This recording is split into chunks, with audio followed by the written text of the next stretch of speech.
Okay, hi everyone. A very hearty good evening to all of you. I'm Jyoti Pawar from Madison, India, and I'm here to present one-of-a-kind campaign which activated all three senses at a large public gathering, which not only disbursed fragrance but also provided respite to millions of devotees who visited Lal Bagh or the Durga Puja pandals.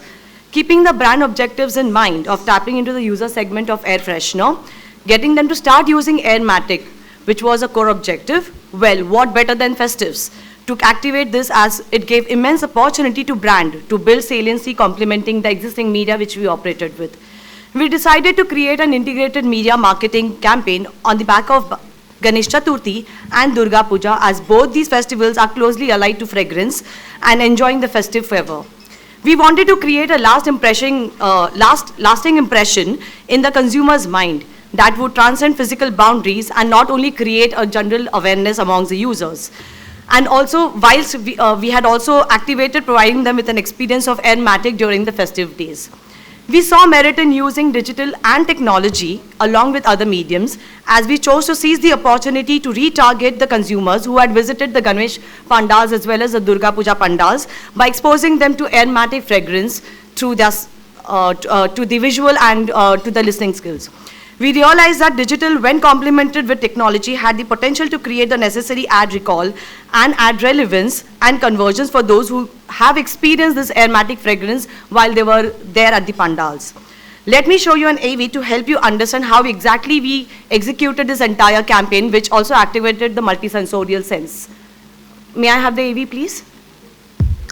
In a world ruled by audiovisual advertising, how do you use the power of data to sell smell? The answer? India's biggest festivals, which have always been a feast for the eyes and feast for the ears. Except for the nose. Why? Because of the humid conditions. We saw an opportunity and turned it into a breath of fresh air. Presenting the multi-sensorial fragrance. We applied the principles of performance marketing to ensure three things. Full smell. We taste large versions of our products dispensing fragrances to worshippers, giving them something more to take back, other than just great memories. By smell. We introduced trials and converted people with strategically placed stalls. Remarket smell. We follow the people we then convert back home with digitally targeted marketing. Reaching 30 million plus visitors and increased 3x sales worth 100 crores. Growing brand penetration across India by a massive 84% and a 10 to 15% increase in searches. All in all, we created a multi-sensorial story. Tapped every sense to bring alive just one, the sense of smell. Thank you so much. Thank you, Jyoti. Please have a seat. Yeah. Could I have the next panelist, please, who's supposed to present? That would be. Can we please have Ashish Kumar, client partner, digital wavemaker, on stage?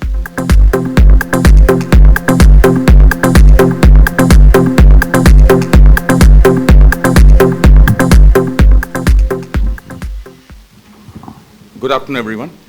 So I'm here to present a case study about Luminous, and this particular campaign was a cross digital media campaign. Thanks to Kavita ma'am, she has already covered 5 of my slides, which primarily considers or talks about moment and context, and mobile being the key medium helps in driving more relevance and engagement amongst the consumers. So Luminous being a brand which is in a category of problem solving, and it's similar to something which triggers a consumer search, like when they are facing a particular problem, right? However, when we see as a brand or a category, this is very underpenetrated one. So near about 4% of India has inverters at home, or 5 to 6% of India has power backup solutions at home. So that's a kind of challenge, and what we felt that we have to reach out to users during the moment of truth, and that should be power cuts. And this is because as a brand, we don't have that kind of budgets against the consumer appliance brands which are reaching out to these kind of audiences. So what we chose is looking out for opportunities on how to do it. In 2021, we did submit a campaign. We won bronze here.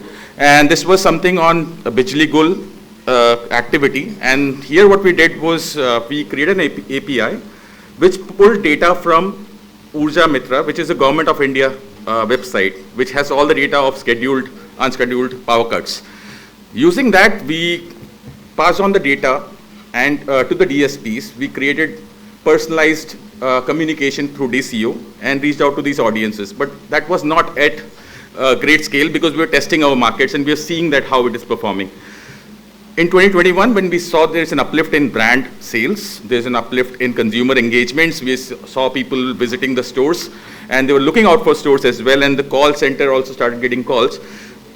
We thought of just not limiting ourselves to limited markets. We went ahead and started pan-India with respect to the main season that was AMJ. That's a primary season, it's summers, and that's when you have more power cuts that are happening. But this was primarily because DCO was limited to web. It was also, if you go ahead during power cuts, there is a challenge that comes up is people are more reactive.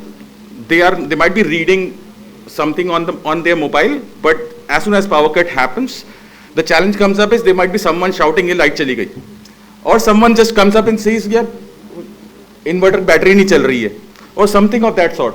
And this also disrupts the overall thing, and we might have experienced the same during 2021 or 2020 when we used to work from home, right? There's a power cut and the team's call gets hang and says ki yaar banda abhi milega nahi, right? So that was a challenge.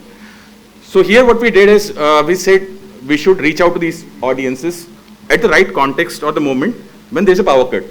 And that's where we made use of mobile notifications. As soon as there was a power cut, with audio fingerprinting, we were able to connect with users with the kind of keyword terms called light chali gayi ya bijli chali gayi, etc. But we did not limit ourselves to this. We also said reach out to users in tier 3, tier 4 markets, especially like, those rural areas as well, where after 7 o'clock, it's dark, right?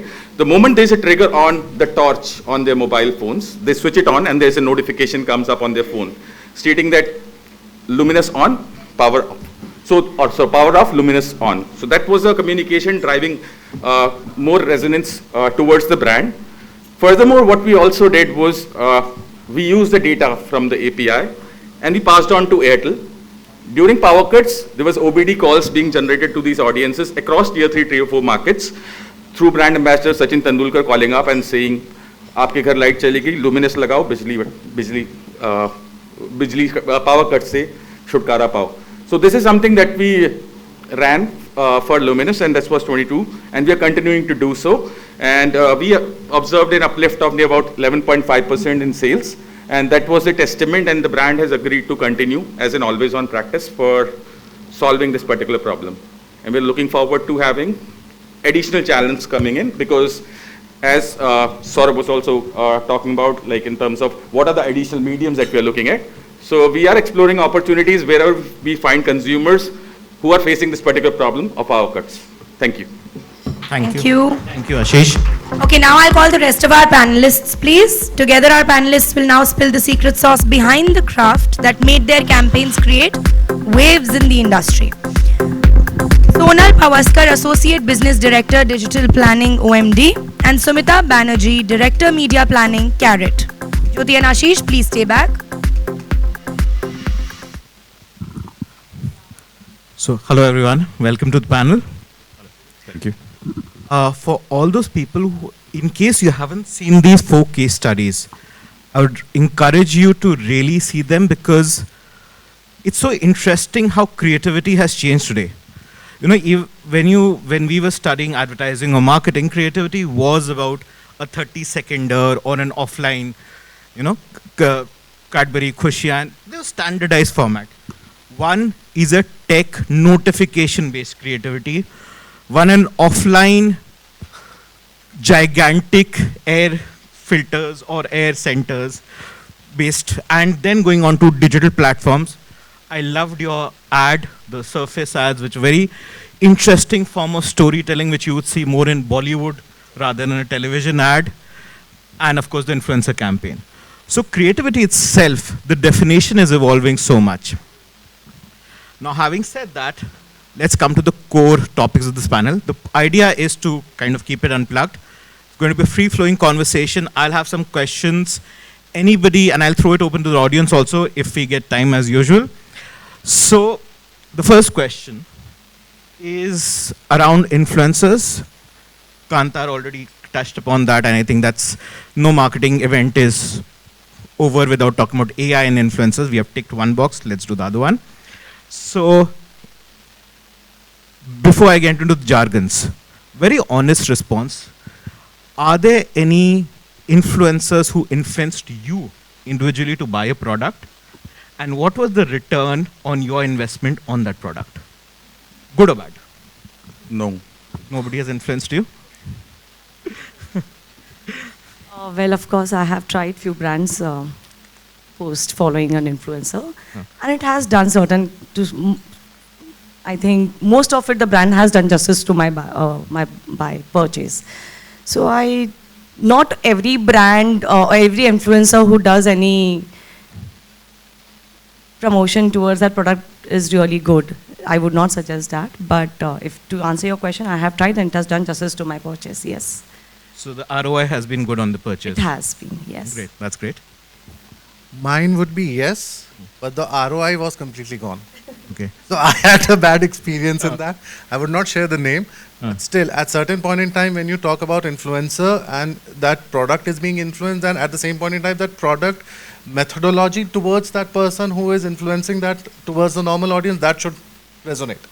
Right. Right. More or less. At that point in time, it looks like that, okay, for certain product, like in a B2B domain or a B2C domain, it can be beneficial at certain point in time, but most of the time, that secret sauce when you talk about getting that indulged between a person and the brand, that needs to be very connected. Yeah. Resonance. Yeah, it has to be. Right. I think from beauty standpoint, I think influencers become very key. From tech standpoint, where you want to know few features, and also any and every beauty product that I've bought online, I first researched, seen influencer videos, heard their reviews, and then went ahead and done the purchase. But was Those have been very influential towards my purchases, I would say. so we have 50-50 split. 2 people had good ROI, 2 people I didn't. think I agree with Sonal because that has been a cosmetic product which I have definitely tried. Because not every woman would exactly understand how to use a certain product or whether that product will do, what are the benefits of that product, right? So influencer is the one who gives you the internal tips, whether your skin is dry or it is oily or whatsoever. So that kind of inferences or information comes out of the influencer, which really helped us. Maybe that's the reason we have a positive thing towards it. So taking from there, in today's world, when you as planners, marketeers look at influencer, is it more about reach or is it about brand credibility, thus trust? What is a predominant factor, the number of followers or the reach? Both can't be the answer, there has to be one bias. But unfortunately, the KPI has never been one for us. Okay. So we have to take care of both these things. Okay. So the reach as well as the other factor remains constant in our life. So planner can't just escape with one KPI and do stuff. Which is the predominant one in the Indian market? I think I would say I agree with Jyoti. There has to be a balance between both the numbers and the qualitative aspects also. Right. And I think one campaign that we executed recently for Nivea is where we were able to phenomenally strike this balance very, very well. So in terms of analytical numbers, the reach and everything were taken into consideration. But also the softer aspects like how the influencer is a good fit for the brand, what qualitative aspects they are bringing onto the platform. And obviously also giving them the creative liberty because their voice in the community, their community is more, holds more significance than something curated coming from a brand. So I think a balance of both analytical and a creative mix is very important. Do you want to Because ask? at the same point in time, when you say when you get a brief from client, then it is not just like a single point agenda that they want to achieve. True. There can be a media KPI, there can be a business KPI for them. So anything which drives that result out of that. So again, mix and match, both 50-50 I would say, not predominantly not a reach or maybe not from a brand perspective, but at the same point in time, it's more or less parallelly that you run. And at the same point in time, it's just like a mutual understanding that, okay, business KPI is something that will definitely come. But at the same point in time, if you have attained that media KPI, that will help you out to bring that maybe a 1% brand recall value to the brand. So when we talk about, we spoke about reach and quality, and both the KPI is important. Reach we are measuring, it's very clear how we measure reach. But how are you really measuring quality post the campaign?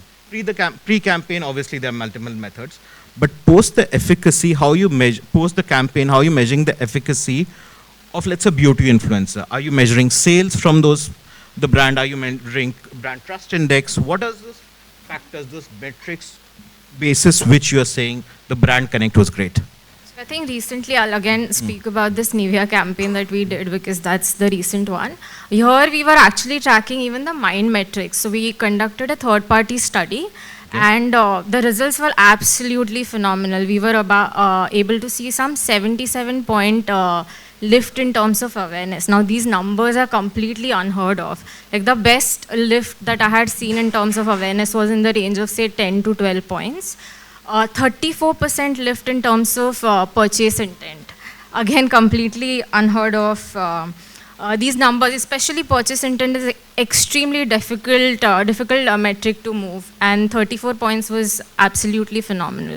So I feel there are surveys, there are partners that you can collaborate, and not just the base superficial media metrics in terms of reach, but you can also track in mind measures with these activities.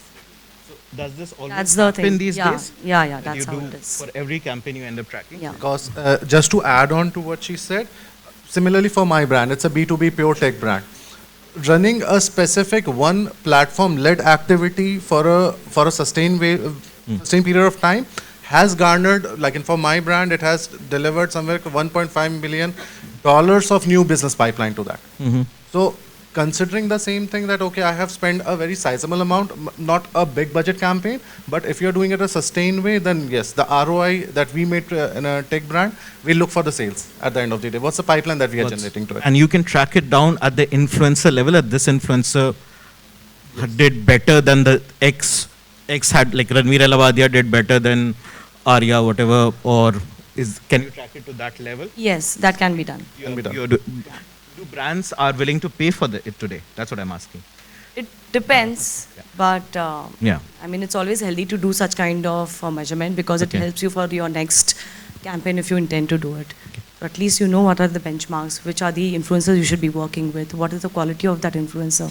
So maybe if brand is not doing it, it is very good that if an agency conducts such kind of measurement studies, that will really help. So I just wanted to kind of go on to the little dark side of this. ET recently did article, and there have been a bunch of, most of you know about those conversations, that at least 15 to 25% of influencers have fake followers, or the more than that. Yeah, that's their number which they quote. I have seen agencies where they are handling an influencer campaign and they would also be handling the influencer's brand where they are seeding in fake content. So they are doing both. In a scenario like that, how do you see the influencer market evolving, especially in India? Because this is a very India-Asia focused problem. It's global also, but in my experience, I've seen this more in India-Asia. What's your take? How do you all deal with it? Anyone? So technically for my set of clients or the domain that we technically work, influencer may not be that main core channel where I would choose. But at the same point in time, when you say that there are a lot of fake profiles that are there are a lot of fake followers are there, then they are very limited time, then you have to be very specific to the people. Like for tech, you have very specific people that whom you want to influence, or maybe whom you want to work with. Right. Your brand. Right. Cannot be like a category C or D level campaign that you're running for a masser reach. At the same point in time, you'll see that the brand upliftment should there. Okay. Can I just pivot from that, and probably both these questions are open to everybody. because your brand is Microsoft Surface. I have a personal story about that, but I'll kind of, around influencer marketing, I'll take that up probably later. It should be good. Yeah, so there is, now there are a bunch of LinkedIn influencers who have, when you said that there are huge followers, now there are a bunch of LinkedIn influencers who would have, let's say, 4 lakh, 5 lakh following, especially in the marketing space. And then you have somebody like Karthik, or Beast of Trial, or you have Manish. All of these people have 1 lakh, 1 lakh 50, but are very well known in the industry and would have key people following them. So the comparison between somebody with 5 lakh and the one with 1 lakh, but the number of followers change. Are we being able to convince clients to spend money on that 1 lakh, 1.5 lakh with somebody like Karthik versus that 5 lakh followers, or is that still being a challenge? It is a challenge. It's a challenge? Agreed. Still a challenge. Because from your perspective? There again needs to be a healthy mix in terms of category A, category B, and also the genre in terms of these influences are operating. Again, it deeps dive into the same core principles of maximizing your reach into the core audience. And I think this comes with diversification of influencers at different levels and also the genres they operate in. So, in terms of genres, let's jump onto genres. This is determining my jumping. So, when you look at genres, how effective is B2B? Have any of you tried B2B influencer marketing? Not necessarily. I believe it's an upcoming category. But do you see that coming up in certain categories? Your category was B2B predominantly. But have you seen clients exploring interest, or what do you see the challenges in B2B influencer marketing given the...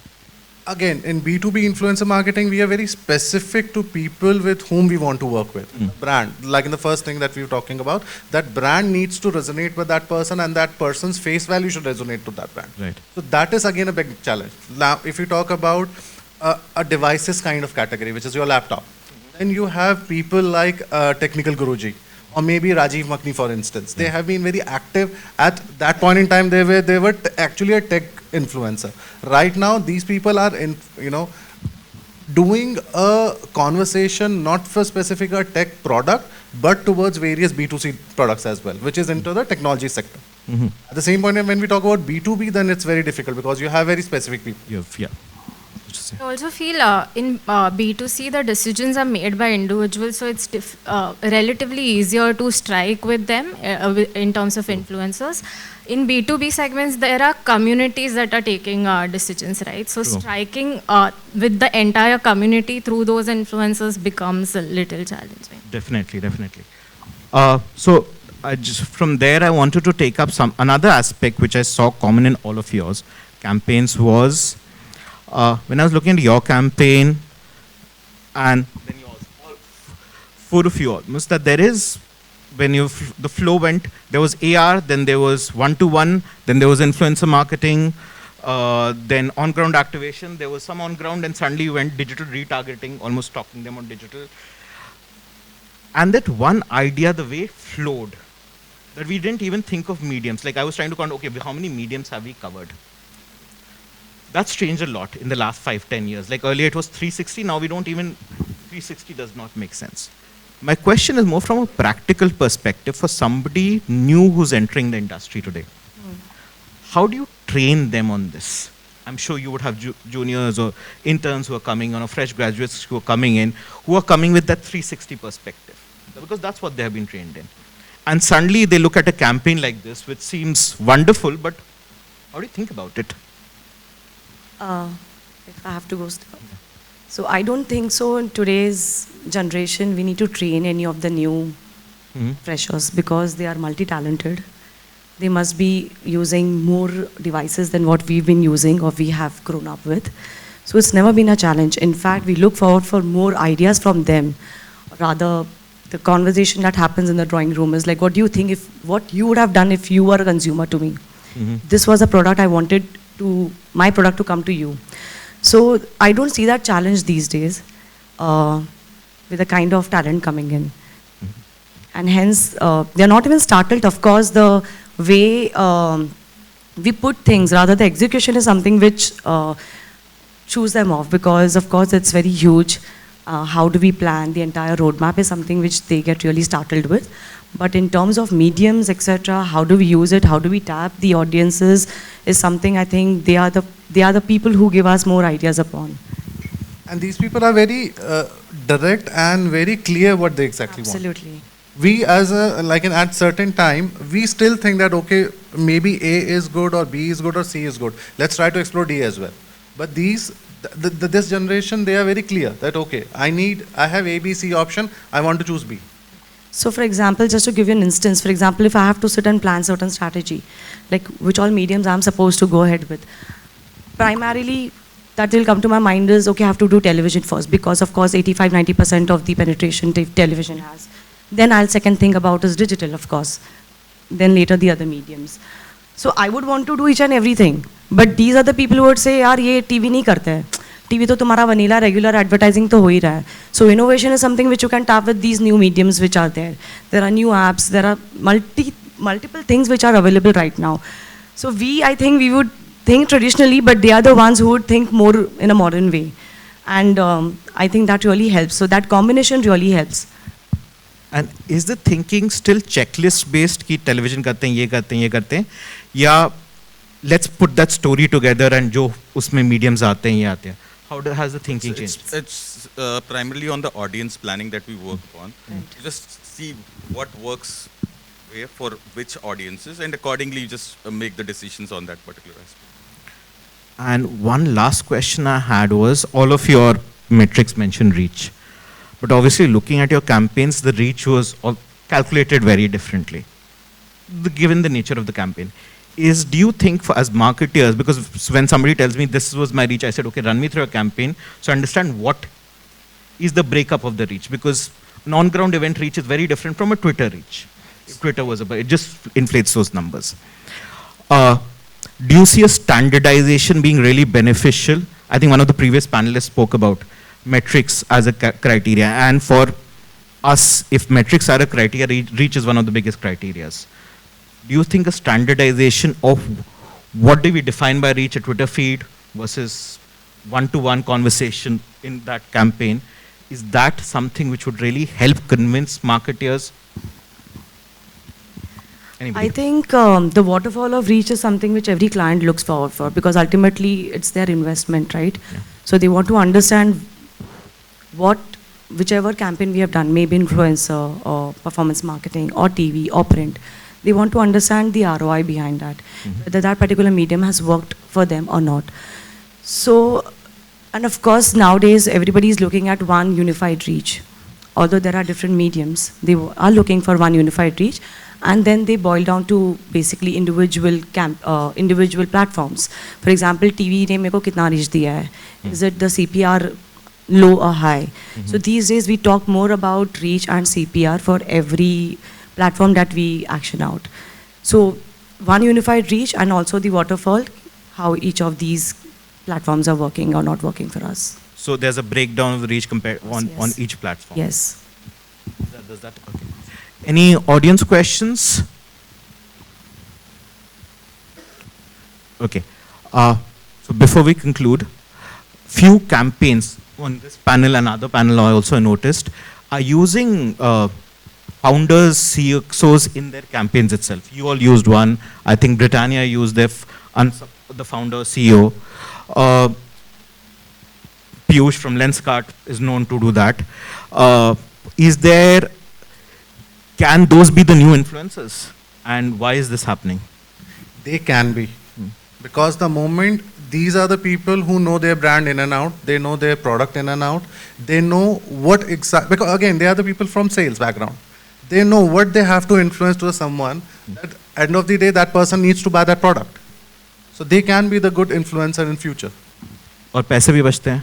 पैसे तो बच ही रहे हैं. It's a lot of money saved. A lot of money saved, fair enough. Thank you all of you.